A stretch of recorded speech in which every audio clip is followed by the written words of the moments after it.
प्रिय छात्रों नमस्कार, स्वागत है आप सभी का इस कक्षा में। आज से हम शुरू करने जा रहे हैं विज्ञान के अंतर्गत सभी अध्यायों को। तो अध्याय 1 जिसका नाम है भोजन के घटक, इसको आज से हम शुरू करने जा रहे हैं। भोजन से तो आप परिचित ही होंगे क्योंकि आप प्रतिदिन, हम और आप, प्रत्येक जीव भोजन करते हैं। चलिए इसके बारे में और अच्छे से जानते हैं, समझते हैं और कुछ नया सीखते हैं। तो पिछली कक्षाओं में हमने उन खाद्य पदार्थों की सूची बनाई थी जिन्हें हम खाते हैं। भारत के विभिन्न भागों में खाए जाने वाले भिन्न भिन्न व्यंजनों के बारे में भी हमने बताया था तथा इन्हें मानचित्र में अंकित किया था। यानी कि जब आप कक्षा 5 में थे तो आपने भोजन के विभिन्न प्रकार के बारे में थोड़ा बहुत जानकारी प्राप्त किया था।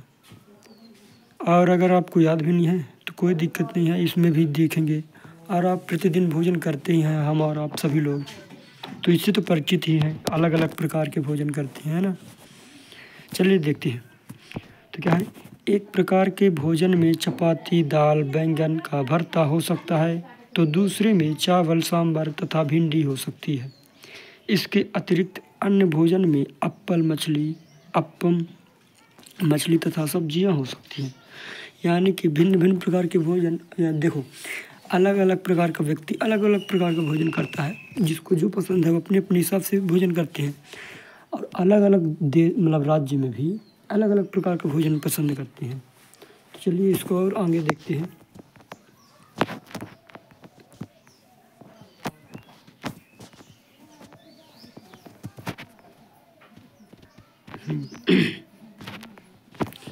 क्रियाकलाप 1 देखते हैं। आमतौर पर हमारे आहार में अन्न से बना, अन्न मतलब भोजन है यहाँ पर। आमतौर पर हमारे आहार में अन्न से बना कम से कम एक व्यंजन होता ही है। दूसरे खाद्य पदार्थों में दाल या मांस का कोई व्यंजन या सब्जी हो सकती है। इसमें दही, मट्ठा तथा अचार भी शामिल हो सकते हैं। इस तरह के आहार के कुछ उदाहरण सारणी 1.1 में दिए गए हैं। यानी कि नीचे जो बताया गया है, दिया गया नीचे। इस सूची में कुछ अन्य व्यंजन जोड़िए तथा इस सारणी को पूरा कीजिए। कभी कभी हम अपने भोजन में वस्तुतः इन सभी व्यंजनों को नहीं ले पाते। यदि हम यात्रा में हों तब हम वही खा लेते हैं जो रास्ते में उपलब्ध हो। ये तो बात सही है। जैसे कोई व्यक्ति दिल्ली से मुंबई जा रहे हैं ट्रेन से या फिर बस से, मान के चलो भोजन लिए हैं वो, ठीक। अब घर से भोजन लाए थे, अब रास्ते में भोजन ख़त्म हो गया तो अब उनको भूख जब लगेगी तो जो भी स्टेशन में मिलेगा, या दाल चावल भी मिल जाता है कभी कभी, और समोसे वगैरह ये सब खाएंगे रास्ते में। तो यही इसमें बोला गया है। हाँ, इसमें से कुछ लोगों के लिए यह संभव नहीं हो पाता कि इस तरह की विविध व्यंजन हर समय खा सके। आहार के विभिन्न खाद्य पदार्थों के इस तरह के वितरण का कोई न कोई आधार होना चाहिए। क्या हमारे शरीर में विशेष प्रयोजन के लिए विभिन्न प्रकार के भोजन की आवश्यकता होती है? मतलब कि जो हमारा शरीर है, क्या एक ही प्रकार के भोजन खा के अच्छा महसूस स्वस्थ रह सकता है? तो आइए देखते हैं। हालांकि ऐसा तो नहीं होता, लेकिन देखते हैं आगे चल के क्या बताया गया है। तो थोड़ा सा पहले इस सारणी को देख लेते हैं। तो देखो, विभिन्न क्षेत्र या फिर दूसरे राज्य में अलग अलग प्रकार का भोजन हो सकता है। कुछ सामान्य भोजन, जैसे कि अगर हम पंजाब का देखें तो भोजन अन्न का व्यंजन देख लेते हैं, दाल और मांस और सब्जियां, और फिर अन्य व्यंजन देखेंगे। देखो पंजाब में अगर देखें तो मक्के की रोटी ज़्यादा फेमस, ज़्यादा खाया जाता है। और अगर व्यंजन इसमें देखें दाल या फिर मांस में, तो राजमा खाया जाता है। सब्जियों में जैसे सरसों का साग है ना, सब सरसों की पत्ती को बनाया जाता है भाजी के रूप में। और फिर अन्य व्यंजक में जैसे दही, घी वहाँ ज़्यादा फेमस है और ज़्यादा खाया जाता है। यदि हम देखें आंध्र प्रदेश में, इधर चावल खाया जाता है। अरहर की दाल ज़्यादा रूप से फेमस है। कुंदरू जो कुंदरू छोटे छोटे आप देखे हो उसे भी खाया जाता है। कहाँ? आंध्र प्रदेश में ज़्यादातर। और अन्य व्यंजन में जैसे कि मट्ठा हो गया, घी हो गया, अचार हो गया। ऐसे अगर तीसरे नंबर पर हम देखें मध्य प्रदेश का, तो मध्य प्रदेश में भी यहाँ चावल खाया जाता है। और फिर अगर दाल या फिर मांस में देखें तो मछली खाई जाती है ना। और चना की दाल, अरहर की दाल भी खाई जाती है। आप फिर इधर पास सब्जियों में अगर देखें तो टमाटर हो गया, आलू हो गया, है ना। टमाटर की सब्ज़ी ज़्यादातर खाई जाती है। और अन्य व्यंजन में जैसे कि यहाँ भी मट्ठा भी खाया जाता है, घी भी। और आम का अचार ज़्यादा फेमस है मध्य प्रदेश में, है ना। तो चलिए आगे देखते हैं। तो विभिन्न प्रकार के खाद्य पदार्थों में क्या होता है, जब मतलब कि अलग अलग प्रकार का भोजन जो हम करते हैं, जैसे दाल चावल रोटी, राजमा पनीर, ये सब। तो देखते हैं क्या है। हम जानते हैं कि प्रत्येक व्यंजन एक या एक से अधिक प्रकार की कच्ची सामग्री से बना होता है, जो हमें पादपों या जंतु से मिलती है। इस कच्ची सामग्री के संगठक क्या है? यानी कि जो हम भोजन पनीर वगैरह खाते हैं, तो आखिर इसकी कच्ची सामग्री क्या होगी, है ना। जैसे खीर बनी है, तो खीर किन किन चीज़ों से बनी होगी? देखो, पानी का भी इस्तेमाल किया गया है, चीनी का भी इस्तेमाल किया गया है ना। यह चावल जैसे बना है, तो चावल का भी इस्तेमाल, दूध का भी इस्तेमाल, तो ये आखिर कच्ची सामग्री कहलाएगी ना। तो देखते हैं इसको भी। तो क्या है, इस कच्ची सामग्री के इस कच्ची सामग्री में हमारे शरीर के लिए कुछ आवश्यक घटक होते हैं। मतलब कि जो भी भोजन के आप घटक देखते हैं, तो उनमें कुछ न कुछ पोषक तत्व होते हैं जो कि हमारे शरीर के लिए आवश्यक होते हैं, है ना। इन घटकों को हम पोषक कहते हैं, मतलब कि जो हमें शरीर को ऊर्जा प्रदान दे, है ना। हमारे भोजन में मुख्य पोषक कार्बोहाइड्रेट्स, प्रोटीन, विटामिन, वसा तथा खनिज लवण हो सकते हैं, है ना। इसके अतिरिक्त हमारे शरीर में रुक्षांश तथा जल भी शामिल है, जिनकी हमारे शरीर को आवश्यकता है। यानी कि जो हम भोजन करते हैं ना, तो जितने प्रकार के भोजन करते हैं, तो कुछ में कार्बोहाइड्रेट होता है, प्रोटीन होता है, वसा होता है, विटामिन होता है, खनिज लवण होता है ना। ये सभी भोजन में होते हैं। और पानी वगैरह तो हम पीते ही हैं। तो क्या सभी खाद्य पदार्थों में सभी पोषक तत्व उपलब्ध होते हैं? कुछ साधारण विधियों से हम यह जान सकते हैं कि कच्ची सामग्री या पके हुए भोजन में कौन सा एक या अधिक पोषक उपस्थित है। यानी कि जैसे हम चावल खाएं, तो क्या चावल में केवल कार्बोहाइड्रेट पाया जाता है कि प्रोटीन भी पाया जाता है? तो इसका हम परीक्षण करेंगे, है ना। हालांकि कुछ भोजन में तो वसा भी पाया जाता है, प्रोटीन। जैसे अंडा देखा जाए ना, तो अंडा में कार्बोहाइड्रेट भी होता है, प्रोटीन भी होता है और वसा भी होता है। तो चलिए देखते हैं, आगे समझते हैं।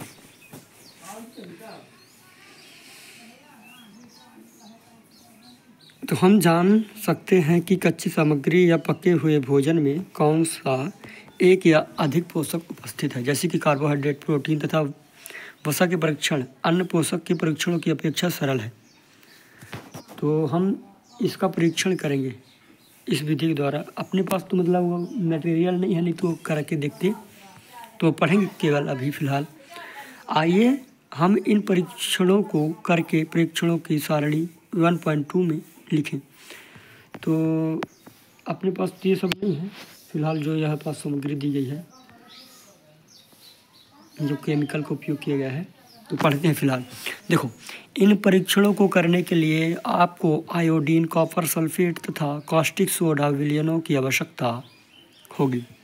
आपको कुछ परख नली तथा एक ड्रॉपर की भी आवश्यकता होगी। ड्रॉपर मतलब जिसमें बूंद बूंद करके डाला जाए।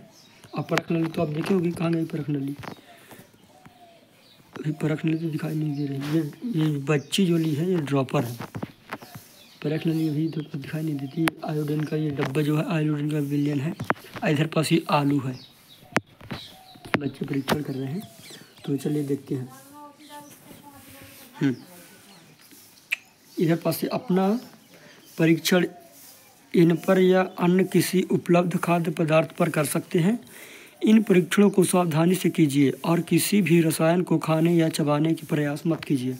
मतलब जितने भी प्रकार के रसायन होते हैं, उसको बिना मतलब का नहीं करना चाहिए, खाना पीना पर नहीं करना चाहिए क्योंकि नुकसान हो सकता है। यदि आवश्यक विलयन तत्काल उपलब्ध नहीं है तो आपके अध्यापक निम्न विधि से उन्हें तैयार करा सकते हैं। तो आइए विभिन्न खाद्य पदार्थों की जांच करके देखें कि इसमें कार्बोहाइड्रेट उपस्थित है। कार्बोहाइड्रेट कई प्रकार के होते हैं। हमारे शरीर में पाए जाने वाले मुख्य कार्बोहाइड्रेट मंड तथा शर्करा के रूप में होते हैं। देखो, कार्बोहाइड्रेट भी बहुत प्रकार के होते हैं, लेकिन जो हमारे भोजन में पाए जाते हैं वो मंड और शर्करा के रूप में पाए जाते हैं। तो देखो, जानना थोड़ी ज़रूरी है क्या है। आयोडीन का तनु विलयन बनाने के लिए जल से आधी भरी परख नली में कुछ बूंद टिंचर आयोडीन को मिला दीजिए। मतलब कि टिंचर आयोडीन को मिलाना है परख नली में थोड़ा सा पानी लेकर के, है ना। फिर कॉपर सल्फेट विलयन में 100 मिलीलीटर जल में, यानी कि 100 ml जल में 2 ग्राम कॉपर सल्फेट घोलने से बन जाता है। जो कॉपर सल्फेट विलयन बनाना है तो क्या करना है, हमें परख नली में 100 ml जल लेना है और उसमें 2 ग्राम कॉपर सल्फेट डाल के घोल देना है, तो हमारा कॉपर सल्फेट विलयन बन के तैयार हो जाएगा। अब 100 मिलीलीटर जल में 10 ग्राम कास्टिक सोडा घोलने से हमें अभीष्ट कास्टिक सोडा विलयन मिल जाता है। अगर हमें कास्टिक सोडा विलयन बनाना है तो 100 ml जल में 10 ग्राम कास्टिक सोडा घोल देंगे तो कास्टिक सोडा विलयन बन जाएगा। फिर यदि किसी खाद्य में मंड है तो हम इसका आसानी से परीक्षण कर सकते हैं। परीक्षण मतलब कि इसको आसानी से पहचान सकते हैं कि इसमें मंड है कि नहीं। देखो, अब कार्बोहाइड्रेट के अंतर्गत हम मंड का परीक्षण करेंगे। तो देखो, परीक्षण के लिए खाद्य पदार्थ या कच्ची सामग्री की अल्प मात्रा लीजिए। जैसे पका हुआ आलू ले सकते हैं या फिर कच्ची सामग्री के तौर पर हम आलू ही ले सकते हैं, केवल अच्छे कच्चे आलू। इसे तानु आयोडीन विलयन की 2 या 3 बूंदें डालिए। खाद्य पदार्थ के रंग में होने वाले परिवर्तन को देखिए। क्या यह नीला या काला हो गया है? यह नीला या काला रंग मंड की उपस्थिति को दर्शाता है। देखिए,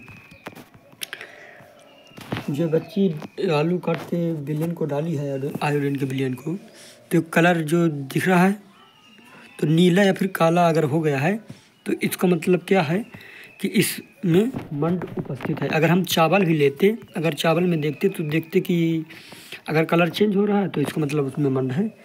मंड है इसका मतलब कार्बोहाइड्रेट है, क्योंकि मंड और शर्करा कार्बोहाइड्रेट के प्रकार हैं। आइए आगे देखते हैं। इस परीक्षण को किसी अन्य खाद्य पदार्थ के साथ दोहराइए और जांच कीजिए कि इसमें मंड है या नहीं, है ना। तो रोटी के साथ भी देख सकते हैं, रोटी को या फुला करके या फिर कुछ भी करके, या फिर चावल का देख लीजिए तो चावल में भी करके सकते हैं। अब आते हैं प्रोटीन के लिए परीक्षण करते हैं, प्रोटीन का परीक्षण करते हैं। तो देखते हैं, प्रोटीन के परीक्षण के लिए किसी खाद्य पदार्थ की थोड़ी सी मात्रा लीजिए। मान के चलो हम दाल ले लेते हैं, ठीक, या फिर अंडा भी ले सकते हैं, लेकिन दाल लेते हैं अभी फ़िलहाल। जिस खाद्य पदार्थ का परीक्षण करना है, यदि वह ठोस है तो पहले उसे पेस्ट अथवा चूर्ण बनाने की आवश्यकता है। मान के चलो चने की दाल ले लीजिए, तो चने की दाल तो ठोस होता है, तो उसको हम कुचल लेंगे। क्या कर लेंगे, लोढ़िया से या फिर सिलबट्टे से छोटे छोटे पाउडर के रूप में बना लेंगे। खाद्य पदार्थ की थोड़ी मात्रा को पीस कर या मसल कर उसके चूर्ण को एक साफ परख नली में डाल दें। तो परख नली में हम डाल देंगे। परख नली ये जो हाथ में लिया ना, तो ये क्या है, परख नली है, ठीक। तो आप देखते हैं, खाद्य पदार्थ की थोड़ी सी मात्रा को पीस ले या फिर मसल करके कर लें, साफ परख नली में डाल लेना है और फिर 10 बूंद जल डालकर उसे अच्छी तरह से हिला लेना है। तो जल की 10 बूंद डाल करके उसको मिला लेना है अच्छे से। अब ड्रॉपर की सहायता से, वही जो ड्रॉपर मतलब कि जिससे कि छोटे छोटे बच्चों को ड्रॉप के माध्यम से नहीं पिलाया जाता है दवा, उसी तरह का ड्रॉपर होता है। अब ड्रॉपर की सहायता से परख नली में 2 बूंद कॉपर सल्फेट का विलयन तथा 10 बूंद कास्टिक सोडा का विलयन डालिए। अच्छी तरह हिलाकर कुछ मिनट तक के लिए परख नली को रख दीजिए। आपने क्या देखा? क्या परख नली का पदार्थ बैंगनी रंग का हो गया है? बैंगनी रंग खाद्य पदार्थ में प्रोटीन की उपस्थिति को दर्शाता है। तो जो विलयन मतलब जो अपने सामग्री देख रहे थे दाल को कि यह प्रोटीन उपस्थित है या नहीं, तो पहले तो दाल को हमने कुचल लिया, फिर परख नली में डाला और फिर परख नली में क्या किया अपन ने, जल भी डाल दिया। और फिर ये जो हाथ में ली है ये ड्रॉपर है, ड्रॉपर की सहायता से हम विलयन डाले 10 बूंद। तो क्या हुआ? इसका कलर चेंज हो गया। कैसा हो गया? बैंगनी हो गया। इसका मतलब क्या है कि इसमें प्रोटीन उपस्थित है। अब आप इस परीक्षण को किसी दूसरे पदार्थ के साथ दोहरा सकते हैं। अब वसा के लिए परीक्षण, तो खाद्य पदार्थ की अल्प मात्रा लीजिए, मतलब थोड़ी सी मात्रा कोई भी खाद्य पदार्थ की, इसे एक कागज़ के टुकड़े में लपेट कर कूटिए। ध्यान रखें कागज़ न फट जाए। अब कागज़ को सीधा कीजिए और ध्यानपूर्वक देखिए, क्या इस पर तेल के धब्बे हैं? कागज़ को किसी प्रकाश के सामने लाएं। क्या आपको इस धब्बे से होकर आने वाला धुंधला प्रकाश दिखाई देता है?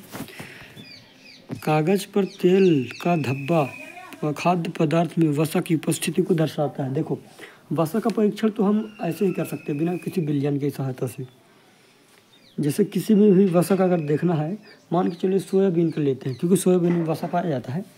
तो सोयाबीन को अगर लेते हैं तो कागज़ में लपेट कर उसको क्या करेंगे, कुचलेंगे। लेकिन ये ध्यान रखना है कि कागज़ फटे नहीं तो क्या मतलब नहीं निकलेगा।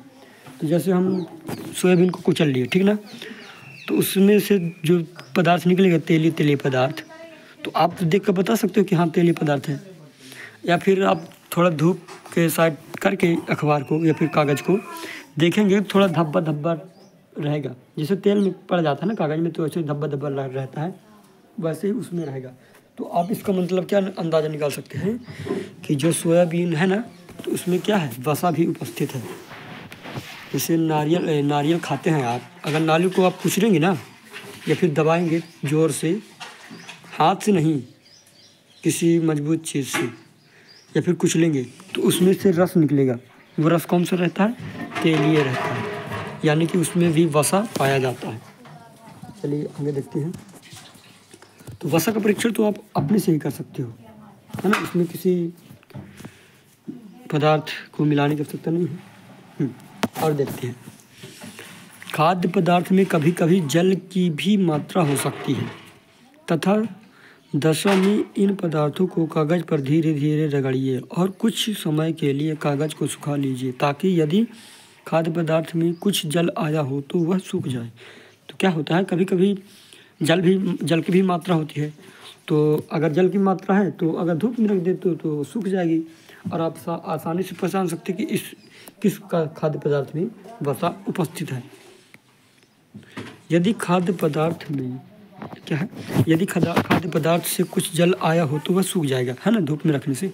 इसके बाद यदि कागज़ पर तेल का कोई धब्बा ना रहे तो यह पता चलता है कि खाद्य पदार्थ में वसा उपस्थित नहीं है। देखो, अगर जल निकला, मान के चलो जल निकला थोड़ा बहुत, अगर उसको सुखा लिए, कागज़ में धब्बा नहीं है, तो इसका मतलब क्या है, जिस पदार्थ को हमने कुचला था उसमें क्या नहीं है, वसा नहीं है।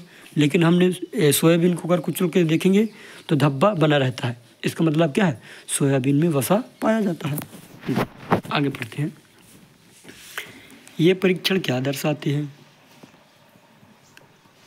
क्या वसा, प्रोटीन तथा मंड उन सभी खाद्य पदार्थों में उपस्थित हैं जिनका आपने परीक्षण किया है? क्या एक खाद्य पदार्थ में एक से अधिक पोषक तत्व उपस्थित हो सकते हैं? क्या आपने कोई ऐसा खाद्य पदार्थ पाया है जिसमें से कोई भी पोषक तत्व उपस्थित ना हो? तो देखें, खाद्य जो भी भोजन आप करते हैं तो एक ही भोजन में, मतलब मान के चलो दाल ले लिए, तो इसमें प्रोटीन भी, मतलब केवल प्रोटीन बस होता है, ये पूछा गया है। तो क्या है कि एक ही प्रकार के भोजन में कई पोषक तत्व भी हो सकते हैं और केवल एक ही पोषक तत्व हो सकता है, या फिर थोड़ी बहुत मात्रा में कोई हो सकता है कार्बोहाइड्रेट किसी पदार्थ में ज़्यादा हो, किसी पदार्थ में प्रोटीन ज़्यादा हो, है ना, ऐसा भी हो सकता है। तो देखो हमने 3 पोषकों के बारे में देखा, जैसे कि कौन कौन से, कार्बोहाइड्रेट, प्रोटीन तथा वसा का परीक्षण किया। देखो अभी विटामिन तथा खनिज लवण जैसे अन्य पोषक तत्व भी हमारे खाद्य पदार्थ में उपस्थित रहते हैं।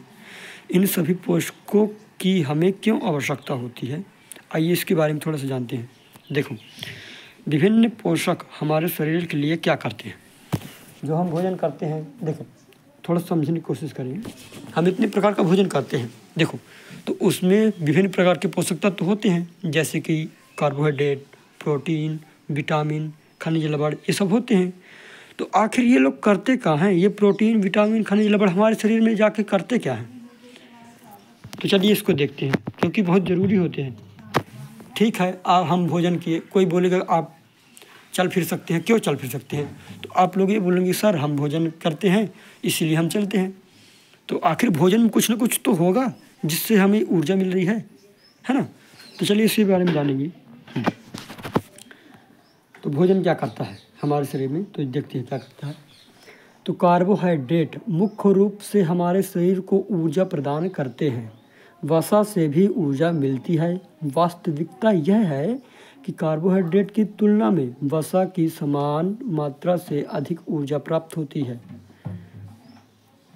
तो क्या होता है, जो हम भोजन करते हैं, मान के चलो किसी प्रकार के भोजन में कार्बोहाइड्रेट है, तो कार्बोहाइड्रेट क्या करता है, हमें ऊर्जा देता है, और जो वसा युक्त भोजन है उससे भी ऊर्जा प्रदान होती है।